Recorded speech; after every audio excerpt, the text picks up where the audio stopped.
بسم الله الرحمن الرحيم. السلام عليكم ورحمة الله وبركاته. الحمد لله رب العالمين، والصلاة والسلام الأتمان الأكملان على محمد خاتم النبيين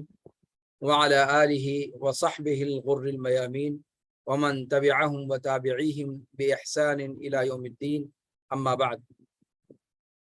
فأعوذ بالله السميع العليم من الشيطان الرجيم. بسم الله الرحمن الرحيم. رب اشرح لي صدري ويسر لي أمري واحلل عقدة من لساني يفقه قولي. رب زدني علما سبحانك لا علم لنا إلا ما علمتنا إنك أنت العليم الحكيم. يا معلم إبراهيم علمني كما علمته، ويا مفهم سليمان فهمني كما فهمته. آپ تمام احباب کا متن طحاویہ کے نئے درس میں خیر مقدم ہے۔ آج کے درس میں ہم کل جہاں پر ٹھہرے تھے اس سے آگے درس کو جاری رکھیں گے، اور امام طحاوی رحمہ اللہ نے جن غیبی امور کا تذکرہ عقیدے کے اندر کیا ہے، کل ان میں سے بعض پر گفتگو ہوئی تھی اور بعض پر گفتگو باقی رہ گئی تھی۔ تو جہاں سے گفتگو باقی رہ گئی تھی وہاں سے آج انشاءاللہ گفتگو کو آگے جاری رکھا جائے گا، تاکہ یوم آخرت کا جو موضوع ہے وہ مکمل ہو جائے۔ امام طحاوی رحمہ اللہ نے آج جہاں سے ہمیں درس پڑھنا ہے اس کے اندر انہوں نے فرمایا کہ والجنت والنار مخلوقتان لا تفنیان ابدا ولا تبیدان۔ اگلے فقرے میں فرمایا کہ وَإِنَّ اللَّهَ تَعَالَى خَلَقَ الْجَنَّةَ وَالنَّارَ قَبْلَ الْخَلْقِ وَخَلَقَ لَهُمَا أَهْلًا فَمَنْ شَاءَ مِنْهُمْ إِلَى الْجَنَّةِ فَضْلًا مِنْهُ وَمَنْ شَاءَ مِنْهُمْ إِلَى النَّارِ عَدْلًا مِنْهُ وَكُلٌّ يَعْمَلُ لِمَا قَدْ فُرِغَ لَهُ وَصَائِرٌ إِلَى مَا خُلِقَ لَهُ۔ فرمایا کہ جنت اور جہنم دونوں پیدا کی جا چکی ہیں، دونوں کبھی فنا نہیں ہوں گی اور نہ ہی دونوں کبھی ہلاک ہوں گی۔ اللہ رب العالمین نے جنت اور جہنم کو مخلوقات کی تخلیق سے پہلے پیدا فرمایا، اور ان دونوں کے اندر جو جانے والے ہیں، ان دونوں کے جو اہل ہیں، ان کو بھی اللہ رب العالمین نے پیدا فرما دیا۔ تو ان میں سے جنہیں اللہ رب العالمین نے چاہا جنت عطا کی اپنی طرف سے انعام و اکرام کرتے ہوئے، اور جن کے لیے چاہا جہنم دے دی اپنی طرف سے عدل و انصاف کا معاملہ کرتے ہوئے۔ اور ہر شخص عمل کرتا ہے اس دائرے میں جس سے اللہ رب العالمین فارغ ہو چکا ہے، اور جا رہا ہے اس چیز کی طرف جس کے لیے وہ پیدا کیا گیا ہے۔ یہ امام طحاوی رحمہ اللہ کی آج جو عبارت جس کو ہمیں پڑھنا ہے، اس میں امام طحاوی رحمہ اللہ نے اس بات کا تذکرہ کیا ہے، یعنی یوم آخرت میں کل ہم لوگوں نے قبر کے اندر عالم برزخ سے دوبارہ انسان کو کس طریقے سے زندہ کیا جائے گا قیامت کے دن، اور زندہ کرنے کے بعد سے لے کر پھر کس طریقے سے اگلے مراحل آئیں گے، اور عرض اور حساب اور قراءۃ الکتاب اور ثواب اور عقاب اور اعمال کے بدلے اور صراط اور میزان، ان ساری چیزوں کا تذکرہ ہو چکا تھا۔ یوم آخرت پر ایمان میں سے ایک اہم شق یہ بھی ہے، جو بنیادی شق ہے، کہ جنت اور جہنم پر ایمان رکھا جائے، اور آج انشاءاللہ اسی کا بیان آپ کے سامنے رکھنے کی کوشش کی جائے گی۔ جنت اور جہنم کے بارے میں امام طحاوی رحمہ اللہ نے جو فرمایا کہ جنت اور جہنم پیدا کی جا چکی ہیں، سب سے پہلی بات تو یہ کہ کتاب و سنت کے اندر اللہ رب العالمین نے اور اللہ کے رسول صلی اللہ علیہ وسلم نے جنت و جہنم کے بارے میں جو تفصیلات بیان کی ہیں، اس سے صراحت کے ساتھ بغیر کسی شبہے کے، شک کے، یہ بات قطعیت کے ساتھ معلوم ہو جاتی ہے کہ جنت اور جہنم پیدا کی جا چکی ہیں۔ اور اس کی سب سے صریح دلیل یہ ہے، اور نہ صرف یہ کہ پیدا کی جا چکی ہیں، بلکہ حضرت انسان کی تخلیق سے پہلے پیدا کی جا چکی ہے۔ اور اس کی دلیل یہ ہے کہ اللہ رب العالمین نے جب آدم علیہ الصلوۃ والسلام کی تخلیق کی تو فرمایا وَيَا آدَمُ اسْكُنْ أَنْتَ وَزَوْجُكَ الْجَنَّةَ، کہ اے آدم، جنت کے اندر تم اور تمہاری بیوی سکونت اختیار کرو۔ اسکن انت وزوجک الجنہ، اور الجنہ کے اندر ال جو داخل ہے یہ عہد کا ہے،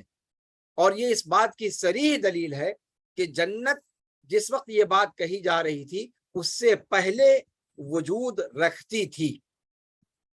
تو یہ صریح دلیل ہے کہ جنت کا وجود انسان کی تخلیق سے پہلے ہو چکا ہے۔ تو جنت اور جہنم دونوں پیدا کیے جا چکے ہیں۔ اسی طریقے سے جنت اور جہنم میں جانا کن کن کو ہے، کن کو جنت میں جانا ہے اور کن کو جہنم میں جانا ہے، ان تمام کا فیصلہ اللہ رب العالمین کے یہاں کیا جا چکا ہے۔ اور جنت و جہنم کا تذکرہ عقیدے کے اندر کیا جاتا ہے چونکہ یہ غیبی مسائل میں سے ہے، اور کتاب و سنت میں اس کا ذکر آیا ہے، اس کے بارے میں نصوص وارد ہوئے ہیں۔ اور تیسری وجہ یہ عقیدے میں ذکر کرنے کی کہ کچھ گروہ ایسے ہیں اہل بدعت کے جنہوں نے اس مسئلے میں اختلاف کیا ہے۔ تو اہل سنت والجماعت کا یہ طریقہ ہے کہ وہ عقیدے کے اندر ان مسائل کا تذکرہ کرتے ہیں جو مسائل غیبی امور سے متعلق ہیں، اور ان میں ان نصوص کا تذکرہ کرتے ہیں جو قرآن و سنت کے اندر آئے ہیں، اور اسی طریقے سے وہ اہل سنت والجماعت اہل بدعت سے کیسے ممتاز ہیں ان عقائد کے بارے میں اس تفصیل سے ذکر کرتے ہیں۔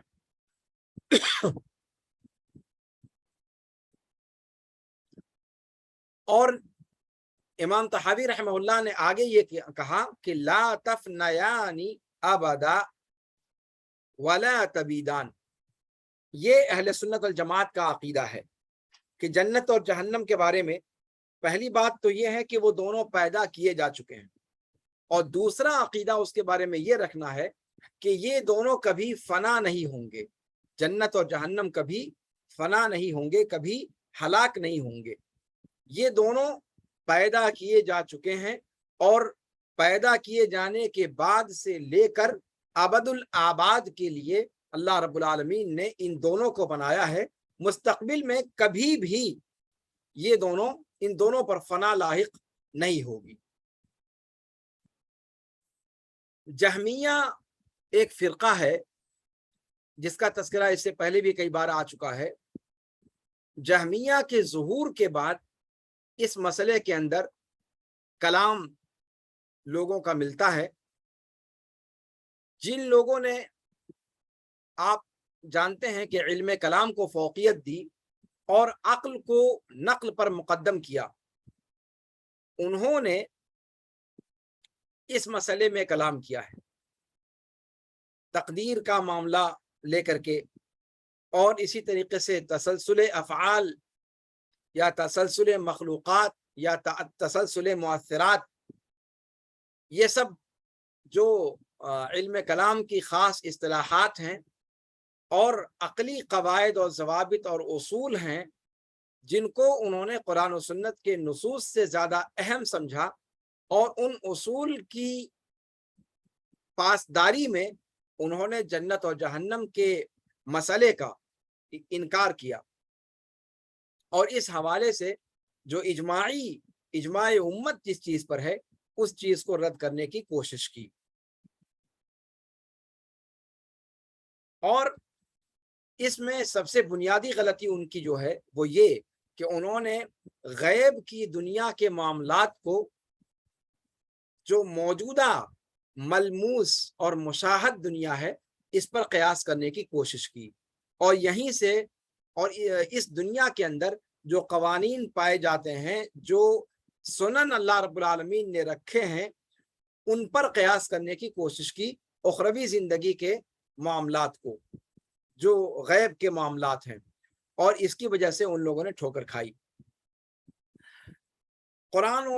جنت اور جہنم کے موجود ہونے کی سب سے صریح دلیل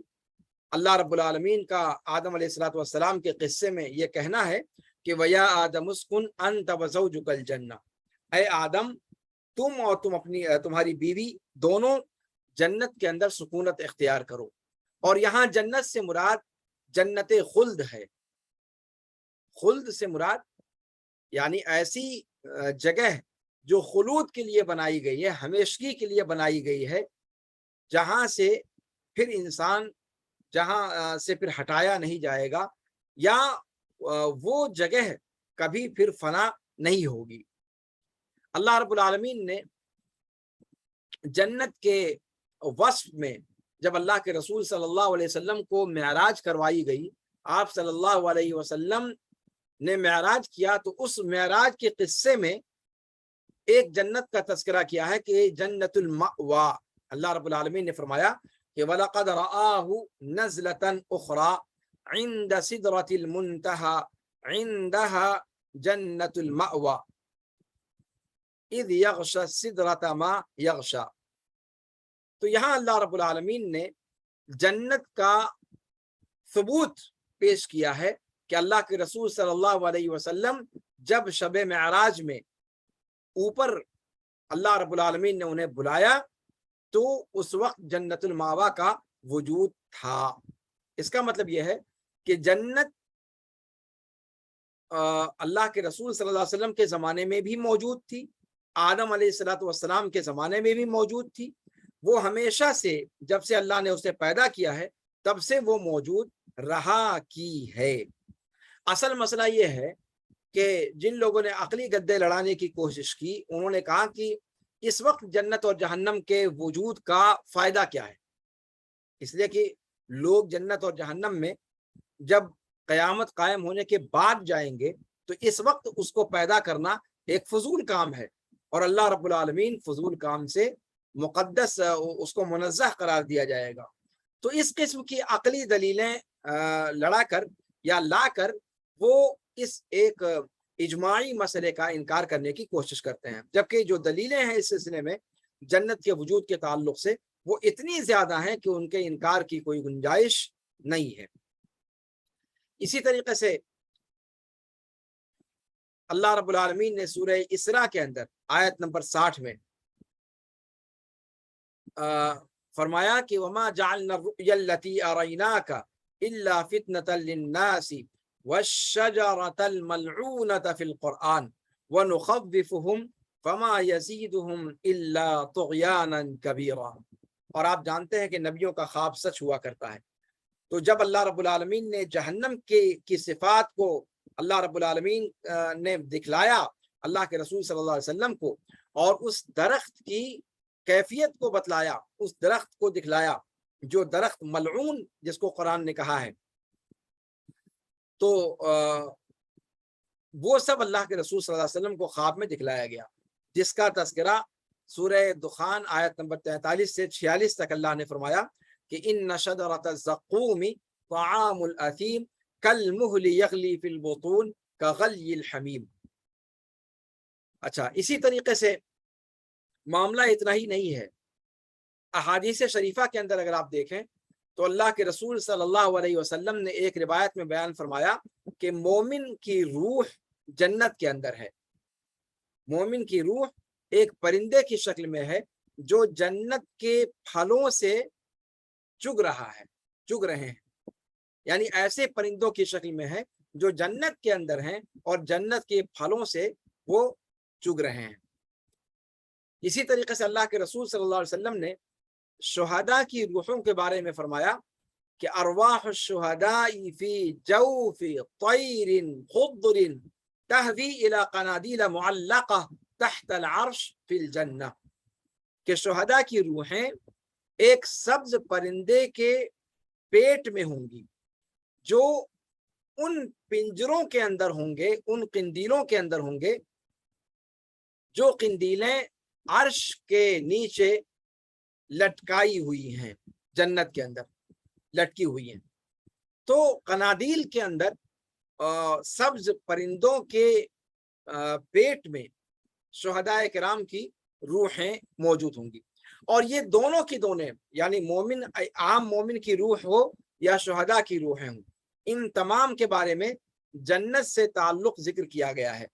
اور یہ اس بات کی دلیل ہے کہ جنت موجود ہے۔ اگر جنت مخلوق نہ ہوتی، ابھی اگر اس کو اللہ رب العالمین نے اللہ رب العالمین اسے پیدا نہ کر چکا ہوتا، تو پھر یہ حدیث اس کا کوئی مطلب نہیں رہتا۔ اسی طریقے سے شہداء کے بارے میں خود قرآن کریم میں اللہ رب العالمین نے فرمایا کہ بل احیاء عند ربهم یرزقون فرحین بما آتاهم اللہ من فضلہ ویستبشرون بالذین لم یلحقوا بهم من خلفهم الا خوف علیہم ولا هم یحزنون، کہ وہ اپنے رب کے پاس زندہ ہیں۔ شہداء کرام کے بارے میں آپ جانتے ہیں کہ شہداء کے زندہ ہونے کی بات کا جو عقیدہ ہے، یہ بہت سے اہل بدعت اس کو دوسرے مفہوم میں لیتے ہیں، کہ وہ یہ سمجھتے ہیں کہ شہداء اپنی قبروں میں زندہ ہیں۔ اپنی قبروں میں زندہ نہیں ہیں جیسے ہم اور آپ زندہ ہیں، ان کی زندگی برزخی زندگی ہے۔ ہاں، اور اموات اور جو مردے ہیں ان کے مقابلے میں ان کی زندگی زیادہ کامل، زیادہ مکمل اور زیادہ افضل اور زیادہ عرفا اور اعلیٰ ہے۔ یہ اس کا مطلب ہے۔ اس کا یہ مطلب قطعاً نہیں ہے کہ وہ قبر کے اندر ایسے زندہ ہیں جیسے ہم اور آپ اس زمین پر زندہ ہیں۔ یہ اس دنیاوی زندگی کی بات نہیں کہی جا رہی ہے، اور اسی لیے احیاء کے بعد اللہ رب العالمین نے عند ربہم فرمایا کہ وہ حیات ہیں اپنے رب کے پاس، اس دنیا میں نہیں۔ تو فرمایا کہ وہ لوگ زندہ ہیں اپنے رب کے پاس اور رزق دیے جا رہے ہیں، خوش ہیں ان عطیات سے جو اللہ رب العالمین نے انہیں عطا فرمائے ہیں اپنے فضل سے، اور خوشخبری سنا رہے ہیں ان لوگوں کو جو ان سے ملے نہیں اپنے پیچھے، اس بات کی کہ وہ ان پر کوئی خوف نہیں ہوگا اور نہ ہی وہ غمگین ہوں گے۔ تو اس قسم کی جو آیات ہیں شہداء کرام کے بارے میں یا عام مومن کے بارے میں، اور اس کے اندر جو اللہ رب العالمین نے ذکر فرمایا اور اللہ کے رسول صلی اللہ علیہ وسلم نے ذکر فرمایا، تو ان سب سے پتہ چلتا ہے کہ باقاعدہ جنت موجود ہے۔ اللہ تعالیٰ نے فرمایا کہ یرزقون، وہ رزق دیے جا رہے ہیں۔ تو رزق کہاں دیے جا رہے ہیں؟ اس کی تفسیر احادیث کے اندر آئی کہ یہ باقاعدہ جنت کے اندر اللہ رب العالمین کی طرف سے رزق عطا کیے جا رہے ہیں۔ تو اس طرح کی ڈھیر ساری دلیلیں ہیں جن سے پتہ چلتا ہے کہ جنت اور جہنم دونوں اللہ رب العالمین پیدا کر چکا ہے۔ یعنی جنت اور جہنم کی پیدائش کا معاملہ قیامت کے دن تک کے لیے اللہ نے مؤخر نہیں کیا، کہ جب قیامت کا دن آئے گا، جب بندوں کا حساب کتاب ہوگا، جس کو جہنم میں جانا ہے تب جہنم کی ضرورت پڑے گی، جس کو جنت میں ڈالنا ہے تب جنت کی ضرورت پڑے گی، تو اس وقت اللہ تعالیٰ قیامت کے دن پیدا کرے گا، ایسی بات نہیں ہے۔ بلکہ جنت اور جہنم دونوں اللہ رب العالمین نے انسان کی پیدائش سے پہلے، نہ جانے کب، یعنی کافی پہلے، بلکہ مخلوقات کی تخلیق سے پہلے اللہ رب العالمین نے ان دونوں کو اللہ رب العالمین پیدا کر کے فارغ ہو چکا ہے۔ اچھا، ایک بات، دوسری بات یہ کہ کل کے درس میں یہ بات آئی تھی کہ جب پہلا نفخہ، جس کو نفخہ ساق کہا گیا ہے، اس کے بعد ساری مخلوقات مر جائیں گی، اور اس کے بعد پھر دوسرا نفخہ کافی مدت کے بعد جو ہے دوسرا سور پھونکا جائے گا، جو سور بعث کے لیے ہوگا، اور دوبارہ مخلوقات کو زندہ کیا جائے گا۔ اس پہلے اور دوسرے سور کے درمیان، پہلے اور نفخے اور دوسرے نفخے کے درمیان بہت سارے واقعات ہوں گے، جن میں سے کل آپ کے سامنے بیان کیا گیا تھا کہ آسمانوں کو بدل دیا جائے گا، زمینوں کو بدل دیا جائے گا، زمینوں کے پہاڑوں کو ختم کر دیا جائے گا، زمینوں کے نشانات کو ختم کر دیا جائے گا، اس زمین کو دوسری زمین سے تبدیل کر دیا جائے گا، اور پوری کی پوری زمین سمتل بنا دی جائے گی، اس کے اندر کہیں کوئی نشیب و فراز نہیں ہوگا، مکمل زمین ہموار کر دی جائے گی، تا حد نگاہ وہ برابر کر دی جائے گی۔ یہ ساری باتیں کل آپ کے سامنے آئی۔ تو کیا یہ سمجھا جائے کہ جیسے معاملات آسمان کے ساتھ اور زمین کے ساتھ کیے جائیں گے، کیا وہی معاملہ جنت و جہنم بھی تو مخلوق ہے، تو کیا اللہ تعالیٰ جنت و جہنم کو بھی تہو بالا کر دے گا؟ یہاں پر اس چیز کو واضح کرنا ضروری ہے کہ نہیں، جنت اور جہنم اپنے حال پر برقرار رہیں گے، اس لیے کہ قرآن نے صرف زمین و آسمان کی تبدیلی کا ذکر کیا ہے کہ ان کو بدل دیا جائے گا، لیکن اللہ رب العالمین نے جنت اور جہنم کا جو ذکر فرمایا ہے، اس کے بارے میں ایسی بات نہیں آئی ہے کہ قیامت قائم ہونے کے بعد اس کے اندر، ان دونوں کے اندر کسی قسم کی تبدیلی کی جائے گی۔ جنت اور جہنم ان دونوں کا معاملہ آسمان و زمین سے الگ ہے۔ جی، تو اسی لیے جب قرآن نے کہا کہ تبدل الارض غیر الارض والسماوات، اس آیت میں جنت اور جہنم داخل نہیں ہے، یعنی وہ پیدا کیے جا چکے ہیں اور وہ اپنی حالت پر برقرار رہیں گے، یہاں تک کہ قیامت قائم ہونے کے وقت بھی جو تبدیلیاں آسمانوں پر اور زمینوں پر واقع ہوں گی، ان تبدیلیوں کا جنت اور جہنم سے کوئی واسطہ نہیں ہوگا۔ یہ چیز جو ہے واضح کرنا اس کو ضروری ہے۔ اچھا، جنت و جہنم کی تخلیق ہوئی کب، اس کے بارے میں کوئی صحیح وقت کی تعیین اللہ کے علاوہ کوئی نہیں جانتا۔ بس یہ ہے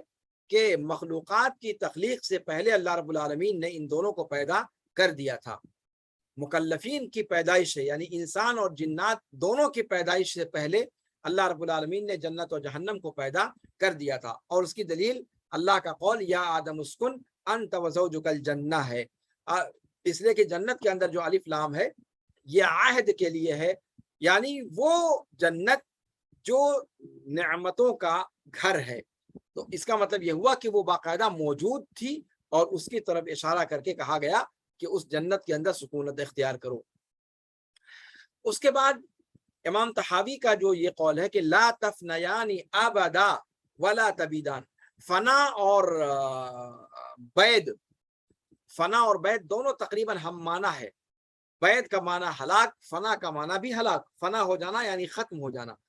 یہ دونوں چیزیں تاکید کے لیے امام طحاوی رحمہ اللہ نے اس کو استعمال کیا کہ لا تفنا، یعنی نہ جنت فنا ہوگی نہ جہنم فنا ہوگی، نہ جنت ہلاک ہوگی نہ جہنم ہلاک ہوگی، یعنی یہ دونوں بنائے گئے ہیں مستقل باقی رکھنے کے لیے، جب سے پیدا کیے گئے ہیں تب سے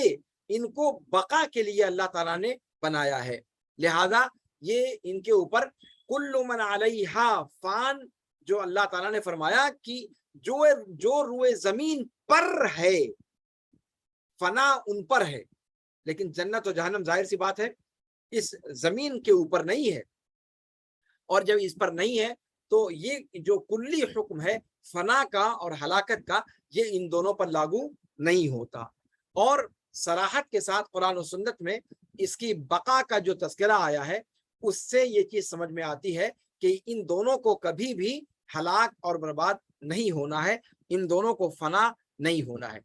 جنت بقا کے لیے پیدا کی گئی ہے، جہنم ہمیشہ باقی رہنے کے لیے پیدا کی گئی ہے، اور یہی بات ہے وہ جس پر قرآن و سنت کی دلیلیں موجود ہیں۔ قرآن و سنت میں بے شمار جگہوں پر اللہ رب العالمین نے فرمایا کہ اہل جنت خالدین فیہا ابدا، کہ وہ جنت میں ہمیشہ ہمیش کے لیے رہیں گے، ہمیشہ ہمیش، خلود یعنی جس کا مستقبل میں کبھی انقطاع نہیں ہونا ہے، دوام کے ساتھ وہ اس میں رہیں گے۔ ایسے ہی اہل نار کے بارے میں، اہل جہنم کے بارے میں، جہنمیوں کے بارے میں اللہ تعالیٰ نے فرمایا کہ وہ لوگ جہنم کے اندر ہمیشہ ہمیش رہیں گے۔ خلود کا معنی ہی ہوتا ہے کہ ہمیشہ ہمیش، جس میں کبھی بھی انقطاع نہ ہو، اور پھر اس کے بعد ابدا کہہ کر کے اس کی تاکید بھی قرآن نے استعمال کی ہے۔ اللہ تعالیٰ فرماتا ہے سورہ احزاب آیت نمبر 63 سے 65 کہ یسألک الناس عن الساعة قل انما علمها عند الله وما يدريك لعل الساعة تكون قريبا ان الله لعن الكافرين واعد لهم سعيرا واعد لهم سعيرا۔ سعيرا جہنم کے ناموں میں سے ایک نام۔ آگے فرمایا خالدین فیہا ابدا، خالدین، اس میں، اس سعیر میں، اس جہنم میں کافر سب جو ہیں وہ ہمیشہ ہمیش رہیں گے۔ خالد بھی کہا، خالدین، اور اس کے بعد اس کی تاکید استعمال کیا ابدا، یعنی خلود اور ابدیت کی صفت دونوں کو اللہ رب العالمین نے ذکر کیا کفار کے لیے کہ وہ جہنم میں ابد الآباد کے لیے رہیں گے۔ لا یجدون ولیا ولا نصیرا، نہ وہ کوئی اپنا مددگار پائیں گے اور نہ ہی کوئی اپنا ہمنوا پائیں گے۔ اور جنت کا جہاں تک مسئلہ ہے، اصل مسئلہ جہنم کے بارے میں زیادہ اشکال لوگوں کو ہے۔ جنت کے بارے میں بھی ڈھیر ساری دلیلیں ہیں جس کے اندر اللہ رب العالمین، جن کے اندر اللہ رب العالمین نے اہل جنت کو ابد الآباد کے لیے جنت میں ٹھہرانے کا یا جنت میں رہنے کا ذکر کیا ہے، اور اس بات کو بیان کیا ہے کہ جو بھی اس میں داخل ہو جائے گا وہ ہمیشہ ہمیش کے لیے اس میں رہے گا۔ اور یہ اہل سنت والجماعت کا اجماعی مسئلہ ہے، اس پر اہل سنت والجماعت کا اجماع ہے، اتفاق ہے، اس میں کسی کا بھی اہل سنت والجماعت میں اختلاف نہیں ہے۔ کس بات میں؟ کہ جنت اور جہنم دونوں پیدا کیے جا چکے ہیں، پہلی بات، اور دوسری بات یہ کہ جنت اور جہنم میں سے کوئی فنا نہیں ہوں گی، بلکہ یہ دونوں باقی رہنے کے لیے اللہ رب العالمین نے پیدا فرمایا ہے۔ لیکن یہاں پر تھوڑی سی وضاحت کی ضرورت ہے کہ جب کہتے ہیں کہ جنت اور جہنم ہمیشہ باقی رہیں گی، تو یہاں جہنم سے مراد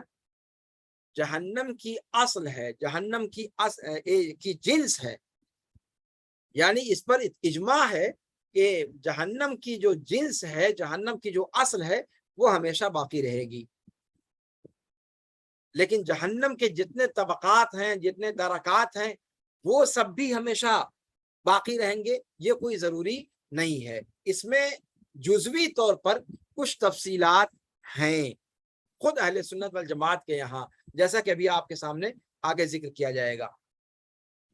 تو جہنم یعنی جنس کے اعتبار سے وہ ہمیشہ ہمیش باقی رہنے والی چیز ہے، وہ مکمل طور پر فنا ہو جائے ایسا ممکن نہیں ہے۔ ہاں، اس کے کچھ طبقات یا درکات، آپ جانتے ہیں کہ جنت کے اندر جو منازل ہوتے ہیں، مرتبے ہوتے ہیں، ان کو درجات کہا جاتا ہے، اور جہنم کے اندر جو طبقات ہوتے ہیں، جو درجہ بندی ہوتی ہے، ان کو درکات کہا جاتا ہے۔ تو جہنم کے بعض درکات ختم کر دیے جائیں گے، ایسا ممکن ہے۔ اس کی تفصیل یہ ہے کہ اس مسئلے میں تقریباً 6 یا 6 سے زائد اقوال ملتے ہیں۔ پہلا قول جو عام طور پہ گمراہ فرقوں کا قول ہے، وہ یہ کہتے ہیں کہ جنت اور جہنم ایک وقت آئے گا جب دونوں کے دونوں فنا کر دیے جائیں گے، اور اہل جنت کی نعمتیں اور اہل نار کا عذاب استصحاب کے ساتھ باقی رہے گا۔ نعمتوں کا تجدد ختم ہو جائے گا، اسی طریقے سے عذاب کا تجدد یہ ختم ہو جائے گا۔ اور یہ بات وہ کیوں کہتے ہیں؟ عقلی دلیل کی بنیاد پر، کہ جو بھی حرکت کوئی شروع ہوتی ہے تو ضروری ہے کہ وہ کسی نتیجے پر پہنچ کر ختم ہو جائے۔ ہر متحرک کہیں نہ کہیں چل کر ساکن ہو جاتا ہے، اور اس منطقی قاعدے سے انہوں نے جنت اور جہنم کے فنا کے بارے میں عقیدہ ایجاد کیا کہ اہل جنت نعمتوں میں ہمیشہ نہیں رہیں گے اور اہل جہنم عذاب میں مستمر نہیں رہیں گے۔ کوئی نہ کوئی وقت آئے گا جس میں ان عذاب کا اور نعمتوں کا سلسلہ ختم ہوگا. اور یہ کہنا ہے جہمیہ کا اور بعض دیگر گمراہ فرقوں کا. دوسرا قول بھی گمراہ فرقوں ہی میں سے کسی بعض فرقوں کا قول ہے کہ جنت باقی رہے گی، جہنم باقی رہے گی، جنت جہنم دونوں باقی رہے گی، لیکن نعمتوں کا سلسلہ اور عذاب کا سلسلہ ختم ہو جائے گا. یعنی جنت باقی رہے گی، جہنم باقی رہے گی نام کے لیے. جنت کی نعمتوں کا سلسلہ ختم ہو جائے گا اور جہنم کے عذاب کا سلسلہ ختم ہو جائے گا. جنت اللہ رب العالمین جو چاہے گا اس کے ذریعے کرے گا، اور جہنم اس کا بھی اللہ رب العالمین جو چاہے گا کرے گا. لیکن نعمتوں کا اور عذاب کا جو بندوں کو نعمتوں کے پہنچانے کا اور عذاب کے پہنچانے کا جو عمل ہے، یہ عمل ختم ہو جائے گا. اور ان کی دلیل کیا ہے؟ ان کی دلیل بھی عقلی ہے. گمراہ فرقوں میں سے بعض فرقوں کا یہ قول ہے اور ان کی دلیل بھی عقلی ہے. وہ کہتے ہیں کہ بھئی عمل چاہے نیک ہو چاہے بد ہو، ایک شارٹ ٹائم پیریڈ میں یا لانگ ٹائم پیریڈ میں وہ عمل کیا جاتا ہے. تو جو چیز ایک محدد وقت میں کی جائے، اس محدد وقت میں انجام، لمیٹڈ ٹائم میں کی ہوئی چیز کا انلمیٹڈ بدلہ کیسے دیا جا سکتا ہے؟ یعنی آپ دیکھیں کس طریقے سے عقلی گدے لڑانے کی کوشش کی کہ انسان جو بھی نیک کام کرتا ہے وہ ایک ٹائم پیریڈ میں، ظاہر سی بات ہے ایک ٹائم فریم ہے جس کے اندر اس کے اعمال ہوتے ہیں. 80 سال، 100 سال، 150 سال، 200 سال، انسان جتنی زندگی ہے تو وہ نیک کام بھی کرے گا یا برا کام بھی کرے گا تو اسی ٹائم پیریڈ میں کرے گا. تو 100 سال مثال کے طور پر اگر مان لیتے ہیں تو 100 سال اگر کوئی لگاتار نیک اعمال کرتا جاتا ہے تو 100 سال کیے ہوئے عمل کا بدلہ آپ 1,00,000 سال دے سکتے ہیں، 1,00,00,000 سال دے سکتے ہیں. لیکن جو لمیٹڈ ٹائم میں کیا ہوا عمل ہے اس کا بدلہ انلمیٹڈ نہیں ہو سکتا، لمیٹڈ ہی بدلہ ہوگا، چاہے وہ 1,00,000 سال ہو، 1,000 سال ہو، 1,00,00,000 سال ہو. لیکن کوئی نہ کوئی آپ کو اس کے لیے ٹائم پیریڈ ماننا پڑے گا، ورنہ ایک لمیٹڈ عمل کا انلمیٹڈ بدلہ یہ عقل نہیں مانتی. اور یہی معاملہ برائی کا ہے کہ کوئی اگر بدعملی کسی نے کی، کوئی معصیت کا کام کیا، گناہ کا کام کیا، تو لمیٹڈ ٹائم میں کیے ہوئے گناہ یا بدعملی کی سزا انلمیٹڈ طور پر لگاتار عذاب میں مبتلا کر کے دیا جائے، یہ عقل نہیں مانتی. تو جو لمیٹڈ چیزیں ہیں ان کا انلمیٹڈ بدلہ چاہے اچھا ہو چاہے برا، یہ نہیں مانا جا سکتا. اور اس لیے یہ لوگ کہتے ہیں کہ جنت اور جہنم ایک وقت آئے گا جب اس میں نعمتوں کا اور عذاب کا سلسلہ ختم ہو جائے گا، رہ جائے گی باقی جنت، رہ جائے گی باقی جہنم. اب ان دونوں کا کرنا کیا ہے؟ یہ رب جو چاہے گا کرے گا. البتہ لوگوں کو جو نعمتوں کے دینے کا سلسلہ ہے یا لوگوں کو جو عذاب دینے کا سلسلہ ہے جہنم میں، یہ سلسلہ موقوف ہو جائے گا. یہ جیسا کہ میں نے ذکر کیا کہ یہ بھی اہل بدعت میں سے اور گمراہ فرقوں میں سے بعض فرقوں کا قول ہے، اور ان کے پاس بھی کوئی قرآن و سنت کی دلیل نہیں، بس ایک عقلی گدا لڑانے کی انہوں نے کوشش کی ہے. اچھا،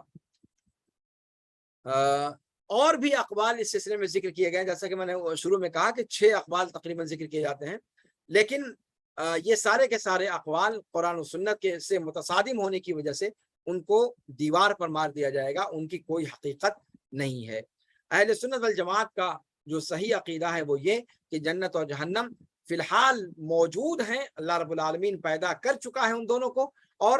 مستقبل میں بھی وہ کبھی ہلاک اور برباد یا فنا نہیں ہوں گے. ابد الآباد کے لیے ابد الآباد کے لیے اللہ رب العالمین نے ان دونوں کو بنایا ہے. اہل جنت نعمتوں میں ہمیشہ ہمیش رہیں گے اور کفار عذاب میں ہمیشہ ہمیش رہیں گے.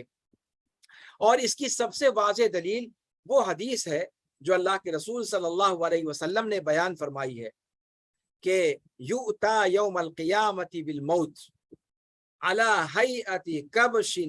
فیذبح بین الجنت والنار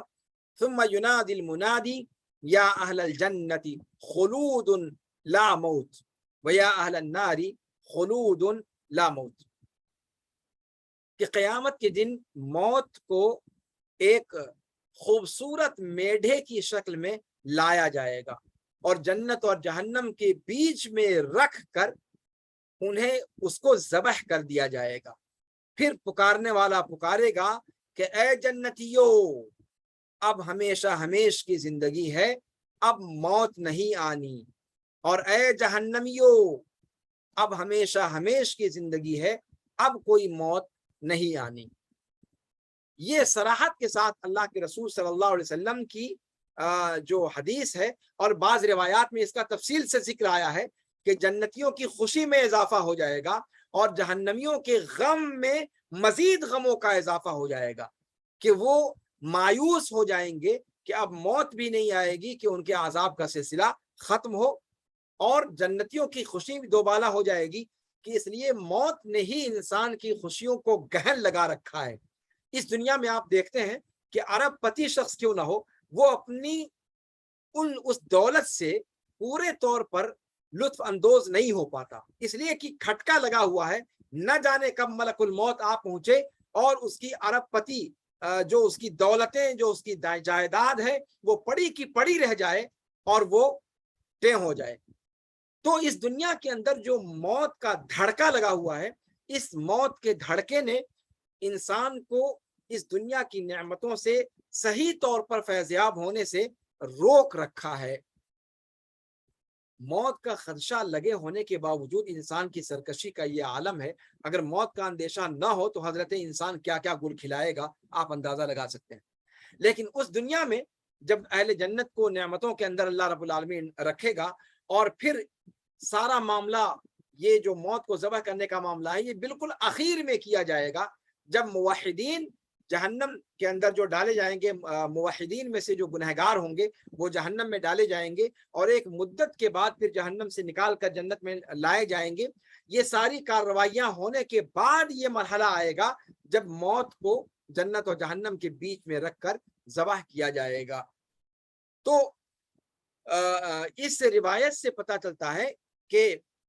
اہل جنت کے لیے بھی خلود ہے اور اہل نار کے لیے بھی خلود ہے۔ جب ان دونوں میں جنت میں رہنے والوں کے لیے خلود ہے، جب جنتیوں کے لیے خلود ہے، وہ ہمیشہ ہمیش کی زندگی پائیں گے، تو جس جگہ میں وہ لوگ ہیں وہ کیسے فنا ہو سکتی ہے؟ سمجھ رہے ہیں آپ اس چیز کو کہ نہیں؟ جب جنتیوں پر فنا نہیں ہے تو جنت میں فنا کیسے ہوگی؟ جہنمیوں پر جب فنا نہیں ہے، ان پر خلود ہے، تو جس جگہ میں وہ لوگ ہیں وہ کیسے فنا ہو سکتی ہے؟ اس چیز کو سمجھنے کی ضرورت ہے۔ اسی لیے کہا کہ جنت ہو یا جہنم ہو، یا جنتی ہو یا جہنمی ہو، نہ جنتی کبھی ختم ہوں گے نہ جہنمی کبھی ختم ہوں گے۔ اسی طریقے سے نہ جنت کبھی ختم ہوگی اور نہ جہنم کبھی ختم ہوگی۔ خالدین فیہا ابدا، جنت کے بارے میں بھی کہا گیا ہے اور جہنم کے بارے میں بھی کہا گیا خالدین فیہا ابدا۔ تو وہ دونوں جنتی اور جہنمی دونوں ان دونوں اپنی اپنی جگہوں پر ہمیشہ ہمیش کے لیے رہیں گے، ابد الآباد کے لیے رہیں گے، مستقبل میں کبھی ان کے اوپر فنا نہیں ہے۔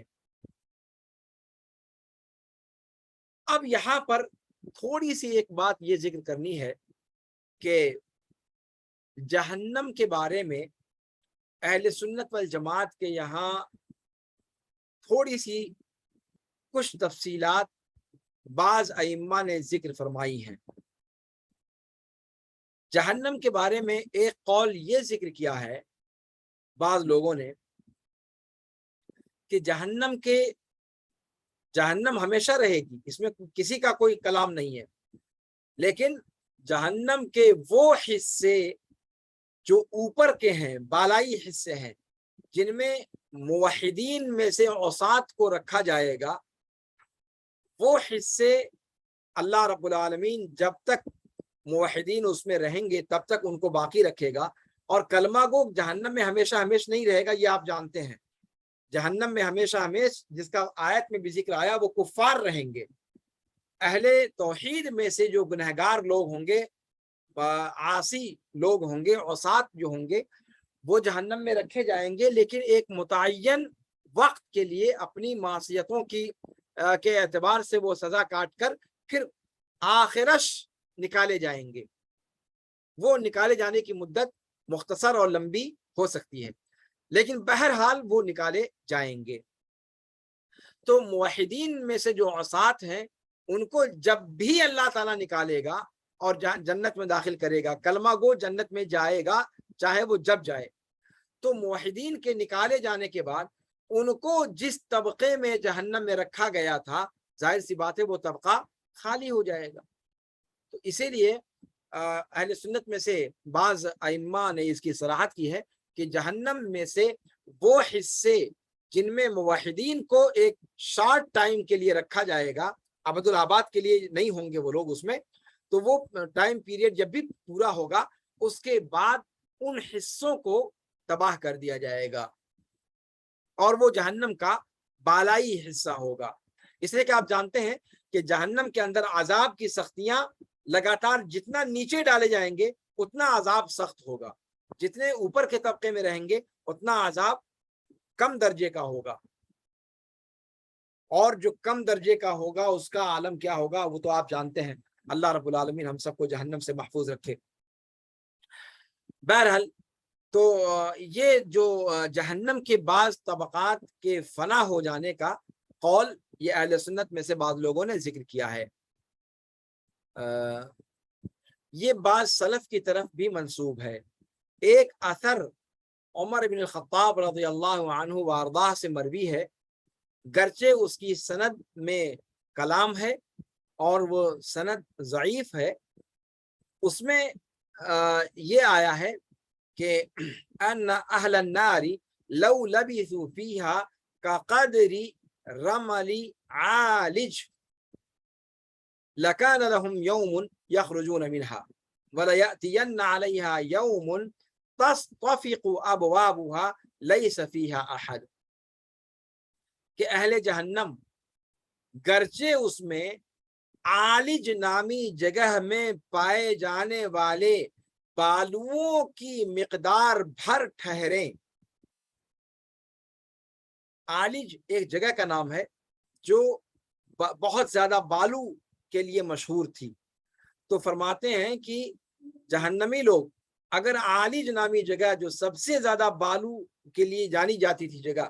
اس جگہ جتنے ریت کے ذرات پائے جاتے ہیں ان ریت کے ذرات کے مقدار میں بھی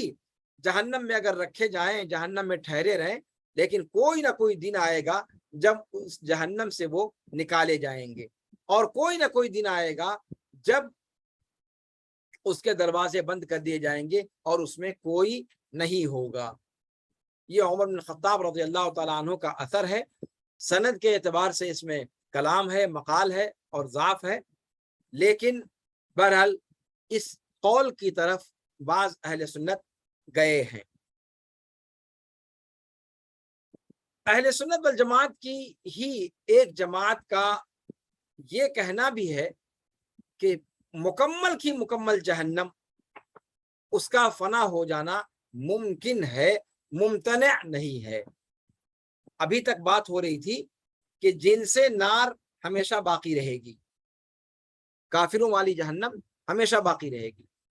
ایک قول یہ اہل سنت کا ملا بعض لوگوں کا کہ جن میں جس طبقے میں موحدین کو رکھا جائے گا اس طبقے کو فنا کر دیا جائے گا. موحدین کے نکالے جانے کے بعد جب وہ بیکار ہو جائے گا وہ حصہ, اس میں کوئی نہیں باقی بچے گا, اس کو فنا کر دیا جائے گا. لیکن اہل سنت ہی میں سے ایک معتد بہ تعداد ان لوگوں کی بھی ہے جنہوں نے کہا کہ جہنم کا فنا ہو جانا یہ ممتنع نہیں ہے, ممکن ہے. اور یہ قول مشہور ہے امام ابن تیمیہ اور امام ابن قیم اور بعض دیگر متقدمین سے. لیکن یہاں پر ایک چیز سمجھنے کی ہے کہ امام ابن تیمیہ رحمہ اللہ کے بارے میں یہ چیز بڑی مشہور ہے, فنائے نار کا عقیدہ ان کا ہے. لیکن یہاں پر تھوڑی سی وضاحت کرنی ضروری ہے کہ بعض لوگوں نے اس کا انکار کیا ہے کہ ابن تیمیہ رحمہ اللہ نے فنائے نار کی بات نہیں کہی ہے, جبکہ یہ بات محل نظر ہے، اس لیے کہ امام ابن تیمیہ رحمہ اللہ سے یہ قول ثابت ہے۔ جن لوگوں نے یہ سمجھا کہ ابن تیمیہ اور ابن قیم کی طرف فنائے نار کی نسبت صحیح نہیں ہے، ان کا یہ گمان درست نہیں ہے۔ لیکن مسئلہ یہ ہے کہ ابن تیمیہ ابن قیم رحمہ اللہ اور جن لوگوں نے فنائے نار کی بات ذکر کی ہے وہ کس بنیاد پر ذکر کی ہے؟ انہوں نے اللہ رب العالمین کی صفات میں غور و فکر سے یہ نتیجہ نکالا ہے۔ اللہ رب العالمین کی دو صفتیں ہیں، ایک صفت رحمت اور ایک صفت غضب۔ صفت رحمت اللہ رب العالمین کی ذاتی صفت ہے جو اللہ رب العالمین کے ساتھ ہمیشہ چپکی ہوئی ہے، اللہ کی ذات کے ساتھ لازم ہے، لازم و ملزوم، یعنی جو صفت کبھی اللہ رب العالمین سے الگ نہیں ہوتی۔ جبکہ صفت غضب یہ فعلی صفات میں سے ہے، یہ فعلی صفات میں سے ہے، اور فعلی صفات آپ جانتے ہیں کہ وہ اختیاری صفات میں سے ہوتی ہیں، اختیاری صفات میں سے ہوتی ہیں، وہ ذاتی صفات میں سے نہیں ہو سکتی، وہ فعلی صفات میں سے ہے۔ تو اگر یہ کہا جائے، اور یہ چیز معلوم ہے کہ جنت اللہ رب العالمین کے رحمت کے آثار میں سے ایک رحمت ہے۔ جنت کے بارے میں اللہ رب العالمین نے حدیث قدسی میں خود فرمایا کہ انتی رحمتی ارحم بکی من اشاء، کہ تو میری رحمت ہے، تیرے ذریعے سے میں جس پر چاہوں رحم کروں۔ جبکہ جہنم یا اللہ کے غضب کے آثار میں سے ایک اثر ہے۔ ٹھیک ہے، تو اگر رحمت کا اثر بھی ہمیشہ ہمیش باقی رہے اور غضب کا اثر بھی ہمیشہ ہمیش کے لیے باقی رہے، تو پھر اس کے صفت فعلی ہونے کا اور رحمت کے صفت ذاتیہ ہونے کا کوئی مطلب نہیں باقی بچتا۔ وہ صفت ذاتیہ ہے، وہ صفت ملازم ہے اللہ رب العالمین کی ذات کے ساتھ، اس کا اثر بھی ہمیشہ باقی رہے گا، اور صفت غضب یہ صفت فعلیہ میں سے ہے، اختیاریہ میں سے ہے، اس کا بھی اثر باقی رہے گا۔ تو پھر دونوں میں فرق انجام کے اعتبار سے کیا ہوا؟ معال کے اعتبار سے دونوں میں کوئی فرق باقی نہ بچا۔ یہاں سے امام ابن تیمیہ وغیرہ نے اس بات کو کہا ہے کہ اللہ رب العالمین کے غضب کا اثر ہمیشہ ہمیش کے لیے باقی رہے، یہ چیز محل نظر ہے، اور یہاں سے انہوں نے فنائے نار کی بات ذکر کی ہے۔ لیکن بہرحال جو بھی مسئلہ ہے یہ خالص دقیق مسئلہ ہے، اور یہ عظیم ترین مسائل میں سے ہے، اور اس طرح کے مسائل میں غیر نتو خیر افراد کو یا ہم جیسے کم علم لوگوں کو اس کے اندر بہت زیادہ بحث میں نہیں پڑنا چاہیے۔ یہاں میں اس مسئلے کو ذکر بھی نہ کرتا اگر شارح طحاوی متن طحاویہ شیخ صالح آل الشیخ حفظہ اللہ نے اگر اس کو ذکر نہ کیا ہوتا۔ ابن قیم رحمہ اللہ اس مسئلے کے بارے میں کہتے ہیں کہ سألت ابن تیمیہ عنہا فقال هذه مسألة عظیمہ، کہ میں نے ابن تیمیہ رحمہ اللہ سے اس مسئلے کے بارے میں دریافت کیا تو انہوں نے کہا کہ یہ عظیم ترین مسئلہ ہے۔ جی، تو ایک دوسری جگہ میں امام ابن تیمیہ نے جمہور اہل سنت کی دلیلوں کو ذکر کیا اور اس قول کے کہنے والوں کی دلیل ذکر کی، اور پھر اس کے بعد امام ابن تیمیہ رحمہ اللہ نے ایک سوال قائم کیا خود ہی، کہ انہوں نے کیا کہا ابن تیمیہ رحمہ اللہ نے، اس چیز کو سمجھیے گا کہ ابن تیمیہ رحمہ اللہ کی طرف جو بات کہی جا رہی ہے اس کو پورے صحیح اس کے کنسپٹ میں ان کی طرف منسوب کیا جائے، ایسے طریقے پر نہ منسوب کیا جائے جس سے امام ابن تیمیہ رحمہ اللہ کا کیا نام ہے موقف صحیح پس منظر میں سامنے نہ ہو۔ امام ابن تیمیہ رحمہ اللہ نے فرمایا جب انہوں نے جہنم کے بارے میں اہل سنت والجماعت کا جو جمہور کا مسئلہ ہے اس کو ذکر کیا اور فنائے نار کے بارے میں جو اقوال ہیں ان کو ذکر کیا، اس کے بعد آخر میں انہوں نے کہا کہ فَإِن قُلْتَ إِلَىٰ أَيِّ شَيْءٍ انتہت اقدامکم فی هذه المسألة العظیمہ، کہ اگر تمہارا یہاں پر اگر تم سوال کرو کہ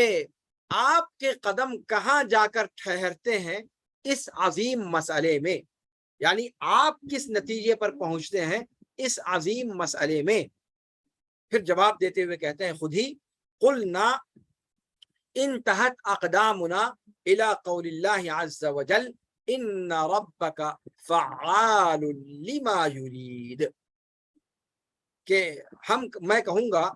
کہ ہمارے قدم وہاں جا کر ٹھہرے جہاں اللہ رب العالمین کا ارشاد گرامی ہے کہ ان ربک فعال لما یرید، کہ یقینی طور پر تیرا رب کرنے والا ہے جو چاہے، جو چاہے۔ گویا ابن تیمیہ رحمہ اللہ کا جو صحیح ترین موقف ہے وہ یہی ہے، فنائے نار کے حوالے سے صریح طور پر ان کی طرف نسبت کرنا۔ بعض لوگوں نے اس کا انکار کیا ہے، اور شیخ صالح آل الشیخ کہتے ہیں کہ اس قول کی نسبت اگر کوئی کہتا ہے کہ صحیح نہیں ہے ابن تیمیہ کی طرف تو اس کا یہ گمان صحیح نہیں ہے، لیکن حقیقت یہ ہے کہ ابن تیمیہ رحمہ اللہ نے یہاں اس نص کے اندر خود ہی واضح کر دیا کہ فنائے نار کے تعلق سے انہوں نے کوئی قول فیصل ذکر نہیں کیا ہے، بلکہ انہوں نے اللہ رب العالمین کے اس قول پر اپنی سواری کو بیٹھا دیا ہے، ہاں، جس کو کہا جاتا ہے کہ انا خرحلتہ الی ھذا القول، کہ یہاں پر ان کی تحقیقات کا پٹارا آ کر کے ختم ہو گیا ہے، اور یہ ان کی آخری بات کہی جا سکتی ہے کہ فنائے نار کے تعلق سے حقیقت حال کیا ہے ہمیں نہیں معلوم، اور ہم اس مسئلے میں وہی بات کہتے ہیں جو آیت کریمہ کہتی ہے کہ تمہارا رب جو چاہے وہ کرنے والا ہے، لہذا یہاں پر ہمیں بھی اس چیز کو مان لینا چاہیے۔ بہرحال تو جنت اور جہنم کے حوالے سے یہ تفصیلات تھی جن کا ذکر کیا گیا۔ اچھا، یہاں پر ایک مسئلہ اور لوگوں نے اٹھایا ہے کہ آدم علیہ السلام کو جس جنت میں رکھا گیا تھا اس جنت کا معاملہ اور جس جنت کے بارے میں ہم عقیدہ رکھتے ہیں اس کا معاملہ ایک نہیں ہے۔ گویا بعض لوگوں نے اس چیز کو کہا ہے کہ آدم علیہ السلام جس جنت میں ٹھہرائے گئے تھے وہ جنت وہ والی جنت نہیں ہے جو قیامت کے دن اہل ایمان کو عطا کی جائے گی، اہل طاعت کو دی جائے گی۔ اس سلسلے میں صریح قول یا راجح قول کیا ہے؟ گویا دو باتیں ہو گئی، دو قول ہو گیا کہ اللہ رب العالمین نے جو فرمایا کہ وَيَا آدَمُ اسْكُنْ أَنْتَ وَزَوْجُكَ الْجَنَّةَ، کہ اے آدم تم اور تمہاری بیوی دونوں جنت کے اندر سکونت اختیار کر لو۔ تو یہ قول کس جنت کے بارے میں کہا گیا تھا؟ دو قول ہو گیا۔ ایک قول وہ ہے کہ یہ جنت جس کا ذکر اس آیت میں کیا گیا ہے یہ روئے زمین پر یعنی اسی زمین پر بنائی گئی تھی، یہ جنت الخلد نہیں ہے جو آسمان پر اللہ رب العالمین نے بنا رکھی ہے۔ یہ پہلا قول۔ دوسرا قول یہ کہ آدم علیہ السلام اسی جنت میں تھے جس جنت میں حضرت انسان دوبارہ قیامت کے دن داخل ہوگا اگر اہل طاعت میں سے ہے، اہل توحید میں سے ہے۔ اس میں راجح کیا ہے؟ یہ سب مسائل بہت دقیق مسائل ہیں اور اس کی بہت تفصیل کے ساتھ بحث ہمارے ایک سینئر ساتھی دکتور الطاف الرحمن ثناء اللہ جو اس وقت جامعہ اسلامیہ مدینہ طیبہ کے اندر پروفیسر ہیں، ان کے رسالے میں جو آدم علیہ السلام ہی سے متعلق ہے اس میں انہوں نے اس مسئلے پر سیر حاصل بحث کی ہے، اور شیخ صالح آل الشیخ حفظہ اللہ نے بھی اس مسئلے کو اشارتاً اختصار کے ساتھ ذکر کیا ہے۔ تو یہ دونوں قول جو ملتا ہے کہ آدم علیہ السلام جو اخروی جنت ہے اس میں نہیں تھے، اسی روئے زمین پر کوئی اونچی جگہ، کوئی اچھی جگہ، کوئی خوبصورت جگہ تھی جو اللہ رب العالمین نے خاص طور پر آدم علیہ السلام کے لیے بنائی تھی، اور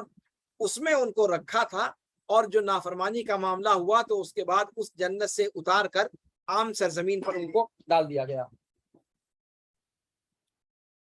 یہ قول بعض لوگوں نے اس کو اختیار کیا ہے، جس میں امام ابن قیم رحمہ اللہ کا نام بھی آتا ہے۔ امام ابن قیم رحمہ اللہ اور معتزلہ میں سے بہت سارے مفسرین اور اہل سنت میں سے بھی کچھ اور لوگ اس بات کی طرف گئے ہیں کہ آدم علیہ السلام کو جس جنت میں ٹھہرایا گیا تھا یہ جنت الخلد نہیں ہے، یہ وہ والی جنت نہیں ہے جو آسمانوں پر ہے، بلکہ یہ جنت دوسری جنت ہے۔ امام ابن قیم رحمہ اللہ نے مفتاح دار السعادہ، جو ان کی مشہور اور معرکۃ الآراء کتاب ہے، اس کے شروع میں تقریباً 40 صفحوں میں اس مسئلے پر تفصیلی بحث کی ہے، لیکن ان دونوں اقوال میں صحیح ترین قول کیا ہے؟ صحیح بات یہ ہے کہ جس جنت میں آدم علیہ السلام کو ٹھہرایا گیا تھا وہ آخرت کی ہی جنت ہے، کوئی اور جنت نہیں ہے، بلکہ وہ جنت جنت الخلد ہی ہے۔ ڈھیر سارے اسباب ہیں اس قول کو راجح قرار دینے کے، اور قرآن و سنت کی دلیلیں اس سلسلے میں میسر ہیں۔ ان دلیلوں میں سب سے بڑی دلیل کہ آدم علیہ السلام جس جنت میں ٹھہرائے گئے تھے وہ وہی معروف اور مشہور جنت ہے جس میں متقیوں کو اللہ رب العالمین ٹھکانہ دے گا۔ اللہ رب العالمین فرماتا ہے سورہ طٰہٰ میں آیت نمبر 118 سے 120 تک، فرمایا کہ ان لک الا تجوع فیہا ولا تعرا وانک لا تظمأ فیہا ولا تضحا فوسوس الیہ الشیطان قال یا آدم هل ادلک علی شجرۃ الخلد وملک لا یبلی۔ اللہ رب العالمین نے فرمایا اس میں کہ یقینی طور پر تمہارے لیے اس جنت میں یہ بات ہے کہ تم بھوکے نہیں ہوگے اور نہ ہی ننگے رہو گے، نہ ہی ننگے ہوگے، اور نہ ہی اس میں تم پیاسے ہوگے، اور نہ ہی اس میں گرمی کا احساس ہوگا۔ تو شیطان نے ان کی طرف ان کے دل میں وسوسہ ڈالا یہ کہتے ہوئے کہ اے آدم، کیا میں ہمیشگی کے درخت کی رہنمائی تمہیں نہ کر دوں، اور ایسی بادشاہت کی جو کبھی ہلاک، جو کبھی، یا ایسے ملک کی، ایسی ملکیت کی جو کبھی ختم نہیں ہوگی۔ ان آیات میں جن صفات کا تذکرہ کیا گیا ہے، ظاہر سی بات ہے یہ وہی جنت ہے جس میں آدم علیہ السلام موجود تھے۔ اس کے اندر جو صفات اللہ نے بیان فرمائی ہیں وہ زمین کی طبیعت سے میل نہیں کھاتی، اس لیے کہ زمین کے اندر چاہے جتنی بلند ترین جگہ پر جنت کو قائم کیا جائے، وہ زمین کے بقیہ حصوں سے اس معنی میں مختلف نہیں ہو سکتی کہ وہاں پر آدمی کو پیاس نہ لگے، گرمی نہ لگے، اس کے اندر کوئی دھوپ نہ اس کو پہنچے، نہ اس کو بھوک لگے، نہ وہ ننگا ہو۔ یہ ساری جو صفات ہیں وہ روئے زمین پر بلند ترین جگہ بھی اگر اس کی فرض کر لی جائے، وہاں بھی یہ صفات روئے زمین پر میسر آنا یہ ممکن نہیں ہے۔ یہ صفتیں بتلاتی ہیں کہ وہ جگہ جہاں آدم علیہ السلام کو ٹھہرایا گیا تھا وہ زمین کے ماورا کوئی جگہ ہے جہاں پر ان کو ٹھہرایا گیا تھا۔ اور اسی طریقے سے دوسری دلیل سورہ طٰہٰ کے اندر اور سورہ بقرہ کے اندر بھی اللہ رب العالمین نے فرمایا جب ان کو اتارا گیا جنت سے، قَالَ اهْبِطَا مِنْهَا اهْبِطَا مِنْهَا، اللہ رب العالمین نے کہا کہ اس سے اتر جاؤ، اور اترنے کی تعبیر یہ بتلاتی ہے کہ کسی بلند ترین جگہ سے نیچے کی طرف ان کو اتارا گیا۔ یہ تعبیر اگر جنت دنیا ہی میں ہوتی تو بلند ترین جگہ سے بھی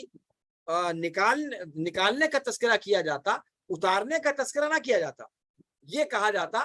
کہ بھیا زمین میں جو اعلیٰ ترین جگہ تم کو دی گئی تھی اس زمین سے نکل کر زمین کے کسی اور حصے پر چلے جاؤ، وہاں خروج کی بات کہی جاتی، حبوط کی بات نہ کہی جاتی۔ حبوط یہ یقینی طور پر علو سے جو ہے زیادہ بلندی سے نیچے کی طرف لانے کی تعبیر کے لیے استعمال کیا جاتا ہے۔ اور جس جنت سے آدم علیہ السلام کو نکالا گیا تھا وہاں سے خروج اور احباط دونوں کا ذکر ملتا ہے، چونکہ خروج اس طریقے سے کہ اس جگہ سے دوسری جگہ پر ان کو منتقل کیا گیا تو خروج ہوا، اور حبوط اس طریقے سے، احباط اس طریقے سے کہ آسمانوں والی جنت سے اللہ رب العالمین نے ان کو زمین کی طرف اتار دیا، تو یہ احباط ہوا۔ تو احباط اور اخراج یہ دونوں صفتیں صادق آتی ہیں اخروی جنت پر جو متقین کے لیے تیار کی گئی ہے، جس کو جنت الخلد کہا جاتا ہے۔ تو اس کے علاوہ اور جو دوسری دلیلیں ہیں ڈھیر ساری، ان سب سے پتہ چلتا ہے کہ آدم علیہ السلام جس جنت میں ٹھہرائے گئے تھے وہ جنت وہی تھی جس میں انسان قیامت کے دن انسانوں میں سے نیک وکار لوگ جس میں جائیں گے۔ لہذا آدم علیہ السلام کے قصے میں جس جنت کا ذکر کیا گیا ہے یہ ایک ہی جنت ہے، جنت کوئی زمین پر نہیں ہے، یہ آخرت ہی میں آسمان پر جو جنت ہے وہی جنت، اور مشہور معروف جس کو جنت کہا جاتا ہے وہی جنت ہے جو جس کو اللہ رب العالمین نے مومنین کی کرامت کا گھر بنایا ہے، اور اپنے خاص بندوں کے لیے اللہ نے اپنے ہاتھوں سے جس کو تیار کیا ہے۔ امام طحاوی نے آگے فرمایا کہ رحمہ اللہ نے کہ وَخَلَقَ لَهُمَا أَهْلًا، کہ ان دونوں کے لیے، جنت اور جہنم دونوں کے لیے، ان میں رہنے والوں کو پیدا کیا۔ اور یہ آسمان و زمین کی تخلیق سے پہلے اللہ رب العالمین نے لکھ رکھا ہے کہ کس کو جنت میں داخل کرے گا اور کس کو جہنم میں داخل کرے گا۔ تو جنت والوں کے لیے جنت کے اہل پہلے سے متعین ہیں، اور جہنم کے اہل پہلے سے متعین ہیں۔ جب اللہ رب العالمین نے آدم علیہ وعلی نبینا الصلاۃ والتسلیم کو پیدا کیا تو ان کی پشت سے ان کی ذریت کو نکالا، اور پھر اس ذریت میں سے ایک مٹھی نکال کر جنت کی طرف ڈالا اور کہا کہ یہ جنت کے لیے ہیں، اور دوسری مٹھی اٹھا کر کے دوسری طرف ڈالا اور کہا کہ یہ جہنم کے لیے ہیں۔ تو اس کا مطلب یہ ہوا کہ جنت میں جانے والے کون ہیں، جہنم میں جانے والے کون ہیں، یہ سب اللہ رب العالمین نے آدم علیہ السلام کی تخلیق کے وقت ہی اس چیز کو واضح کر دیا تھا کہ کون کہاں جانے والا ہے۔ تو جنت اور جہنم بھی پیدا کیے جا چکے ہیں، اور جنت اور جہنم کے اندر رہنے والوں کو بھی اللہ رب العالمین نے پہلے ہی ان کا فیصلہ کر دیا ہے۔ اور جنت میں جنہیں اللہ رب العالمین داخل کرے گا یہ اللہ رب العالمین کی جانب سے فضل ہوگا، اعزاز ہوگا اور اکرام ہوگا، اور جن کو اللہ رب العالمین جہنم میں داخل کرے گا یہ اللہ رب العالمین کی حکمت کے تحت ہوگا، اور اللہ رب العالمین کی صفت عدل کے تقاضے سے ہوگا۔ اسی لیے فرمایا کہ جن کو اللہ رب العالمین چاہے گا جنت میں ڈالے گا اپنی طرف سے تفضل کے طور پر، احسان کے طور پر، اور جنہیں چاہے گا ان میں سے جہنم میں ڈالے گا اپنی طرف سے انصاف کرتے ہوئے۔ یہاں دو مسئلے ہیں جن کا ذکر کرنا ضروری ہے کہ فضل کا معنی ہوتا ہے اکرام، اعزاز۔ اللہ رب العالمین نے جنت میں جن کو بھی داخل اللہ تعالیٰ کرے گا وہ انعام و اکرام کے طور پر کرے گا۔ تو یہاں ایک سوال پیدا ہو سکتا ہے کہ اگر اللہ رب العالمین جنت کے اندر اعزاز و اکرام کے طور پر داخل کرے گا تو پھر قرآن میں یہ کہنے کا فائدہ کیا ہے؟ اللہ رب العالمین فرماتا ہے کہ ادخلوا الجنت بما کنتم تعملون، کہ جنت میں داخل ہو جاؤ اپنے ان کاموں کے سبب جو تم کرتے تھے۔ تو پھر جنت میں داخلہ انسان کے اپنے کاموں کے سبب ہوا، نہ کہ اللہ کے فضل سے۔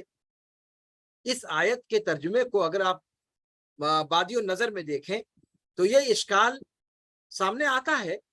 کہ جنت میں امام طحاوی کی اس کہنے کا مطلب کیا ہے کہ جنت میں جن کو اللہ تعالیٰ داخل کرے گا وہ اپنی طرف سے اعزاز و اکرام کرتے ہوئے داخل کرے گا،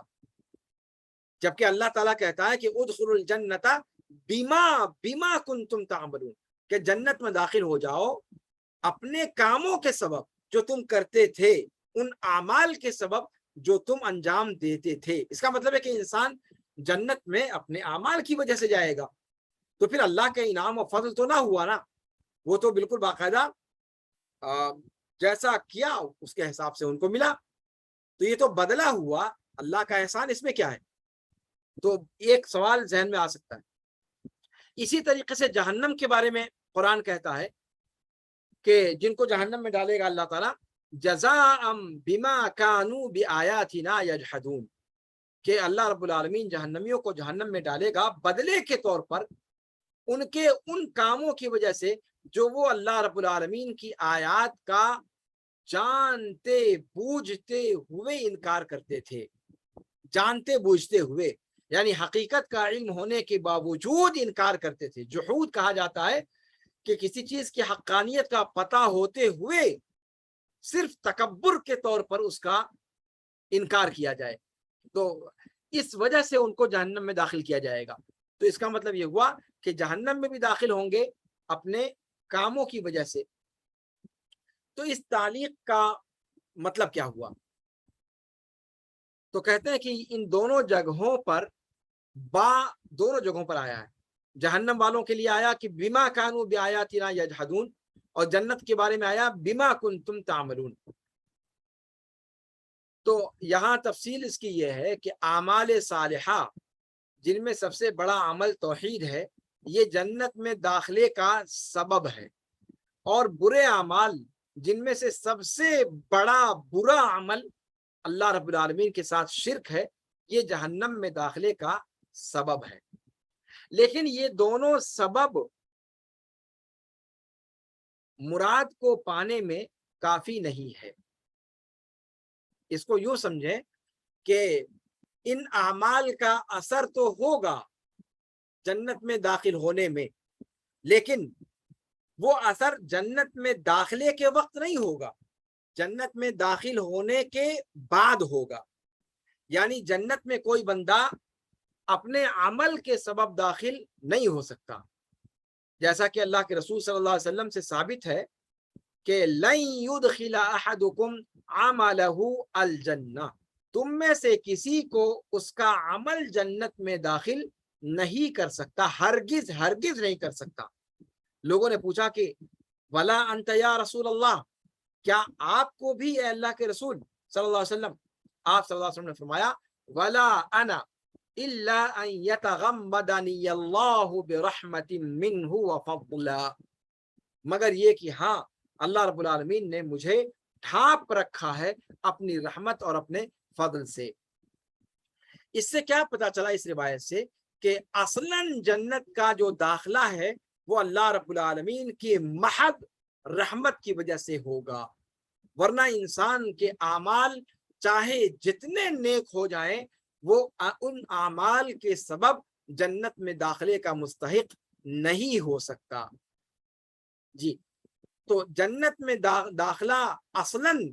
جو ہوگا وہ اللہ کی رحمت سے ہوگا۔ اب جب اللہ کی رحمت سے جنت میں داخلہ مل گیا، اب انسان کے اعمال کو دیکھا جائے گا کہ اس کے اعمال جنت کے اندر اس کے درجات اس کے اعمال صالحہ کے اعتبار سے رکھے جائیں گے، کس درجے پر وہ پہنچے گا جنت میں وہ اس کا عمل فیصلہ کرے گا۔ تو جنت میں درجات کی تعیین انسان کے اعمال کے اعتبار سے ہوگی، لیکن اصل جنت میں داخلہ، جنت میں اصلاً داخل ہونا، یہ صرف اور صرف اللہ کی رحمت کی بنیاد پر ہوگا۔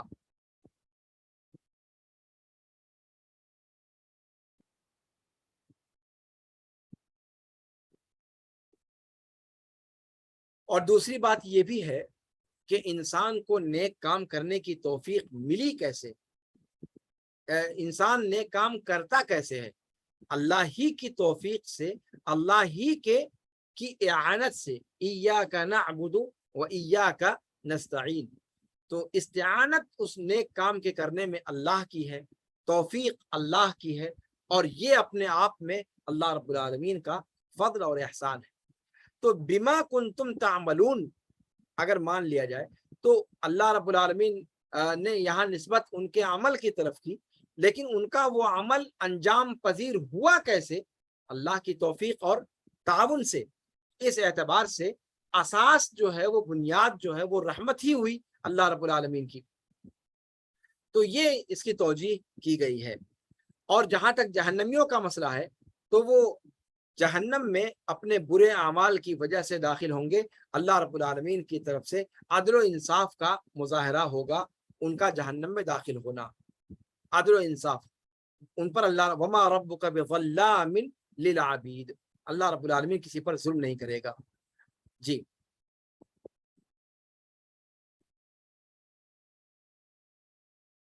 اسی لیے اللہ رب العالمین نے اہل ایمان پر احسان جتلاتے ہوئے سورہ حجرات میں فرمایا کہ وَلَكِنَّ اللَّهَ حَبَّبَ إِلَيْكُمُ الْإِيمَانَ وَزَيَّنَهُ فِي قُلُوبِكُمْ وَكَرَّهَ إِلَيْكُمُ الْكُفْرَ وَالْفُسُوقَ وَالْعِصْيَانَ أُولَئِكَ هُمُ الرَّاشِدُونَ۔ پھر فرمایا فَضْلًا مِّنَ اللَّهِ وَنِعْمَةً۔ اس کا مطلب یہ ہوا کہ حضرت انسان کو اللہ رب العالمین نے ایمان کی دولت سے سرفراز کیا، یا اللہ کی توفیق تھی، اللہ رب العالمین کا تعاون اور اعانت اس کے ساتھ تھی، اور ایمان کو محبوب کیا اور ایمان کو دلوں میں مزین کیا، کفر اور فسوق اور عصیان کی کراہت ڈالی، یہ سب اللہ رب العالمین کی توفیق سے ہوا۔ اور یہ حقیقت میں انسان کے نیک اعمال وہ اللہ رب العالمین کے تعاون اور اللہ رب العالمین کی توفیق سے انجام پائے۔ اور آپ جانتے ہیں یہ بات کہ کافر کو اس کی توفیق نہیں ہوئی، چونکہ اللہ رب العالمین پر لازم نہیں تھا کہ وہ سب کو رہنمائی کرے۔ وَهَدَيْنَاهُ النَّجْدَيْنِ، اللہ تعالیٰ نے فرما دیا کہ راستہ اللہ تعالیٰ نے دکھلا دیا۔ اب ان دونوں راہ کو دکھلا دینے کے بعد اللہ رب العالمین کسی کا تعاون کرتا ہے، توفیق دیتا ہے، اور کسی کو توفیق نہیں دیتا، لیکن ان دونوں میں سے کسی کو یہ کہنے کا حق نہیں ہے کہ اس کے سامنے راستہ واضح نہیں تھا۔ جو اس کے لیے تگ و دو کرتا ہے، اللہ رب العالمین اس کے لیے راہیں آسان کر دیتا ہے۔ جی،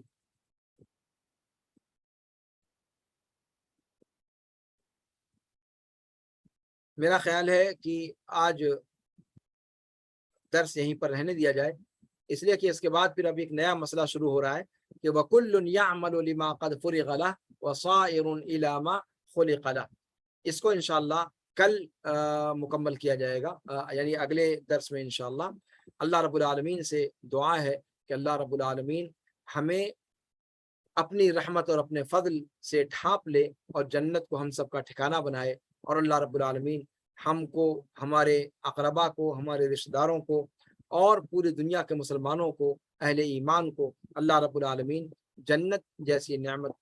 سے سرفراز فرمائے، جنت الفردوس ہمارا ٹھکانہ بنائے، نبیین، صدیقین، شہداء و صالحین کے ساتھ ہمارا حشر فرمائے، جہنم اور اہل جہنم کی صفات سے اور ان کے انجام سے اللہ رب العالمین ہم سب کو محفوظ رکھے۔ ہذا وصلی اللہ وسلم علی نبینا محمد وعلی آلہ وصحبہ اجمعین، والسلام علیکم ورحمۃ اللہ تعالی وبرکاتہ۔ سبحانک اللہم وبحمدک، اشہد ان لا الہ الا انت، استغفرک واتوب الیک۔